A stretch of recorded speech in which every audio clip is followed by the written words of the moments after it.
Millions rely on this little device for peace of mind about their oxygen levels. But a critical flaw, especially for people with darker skin, can cause dangerously false high readings. It's not just skin tone.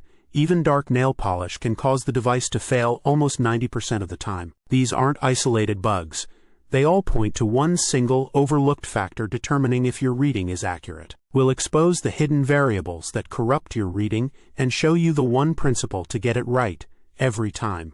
First, the obvious enemy, motion. Shivering, shaking, or even slight movements can scramble the signal, leading to errors. Next, a factor many forget, cold hands. Cold constricts blood vessels, weakening the pulse signal the device needs to read. Finally, placement.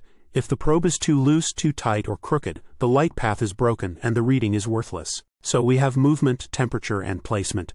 But why do these specific things break the reading? You have to understand the signal. Your oximeter shines two kinds of light through your finger.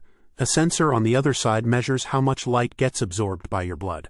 The key is, it measures the asterisk change in light absorption with each heartbeat. This is how it isolates arterial blood. No clear pulse means no clear reading. This pulse strength is so vital that some devices measure it. It's called the perfusion index, or PI.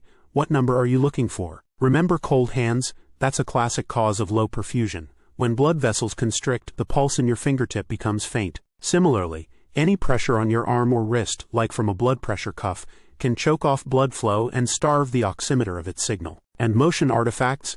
They create noise that makes it impossible for the sensor to distinguish the true, rhythmic pulse from random jitter. So you see the pattern. Cold, pressure, and motion all attack the quality of the pulse signal. But that's only half the story. Anything that physically obstructs or filters the light before it reaches the sensor will corrupt the data. The most common culprit is nail polish. Dark colors like black or brown are the worst offenders. One study showed black polish caused readings to fail 88% of the time. The same goes for artificial nails and thick gels. They can scatter or block the light, making an accurate reading impossible to obtain. It's not just things on your nail. Strong ambient light, like direct sunlight, can flood the sensor and overwhelm the device's specific light signals. So we've covered protecting the pulse signal and keeping the light path clear from the outside. But what if the interference is internal? This brings us back to skin pigmentation. Melanin, which gives skin its color, naturally absorbs light from the oximeter's sensor. This discrepancy gets worse at lower oxygen levels. So just when you need an accurate reading the most, the device is most likely to fail you. Other conditions create false readings. Severe anemia can show a high saturation, and carbon monoxide can trick the sensor into reading 100%. On top of all this, many over-the-counter devices are not FDA cleared. Even cleared devices have a margin of error of plus or minus 2 to 3%. With all these variables, how can you ever be sure your reading is accurate? There is one simple cross-check that acts as a powerful reality test. The answer: check the pulse rate.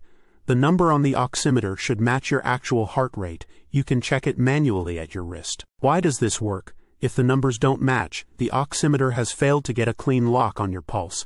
Its oxygen reading is guesswork. This brings us to the single, unifying rule for accurate readings. You must do everything possible to provide a clean, strong signal. To improve your signal, always warm your hands first. Consider using your right ring finger, which may have stronger perfusion, and always hold still. Your signal quality checklist: 1 warm hand, 2 bare finger, 3 relaxed arm, 4 snug fit, 5 shield light, 6 stay still, 7 match the pulse. It's not about memorizing a dozen disconnected rules. It is about one mission: help your device find a clear pulse through a clear window. Understanding this principle is a vital step to avoid the dangers of occult hypoxemia and to ensure this tool is helping you, not harming you. Take a screenshot of this checklist. Use it every time. Treat every measurement with the seriousness it deserves. Share this video. For the loved ones in your life who use a pulse oximeter at home, this information could be life-saving.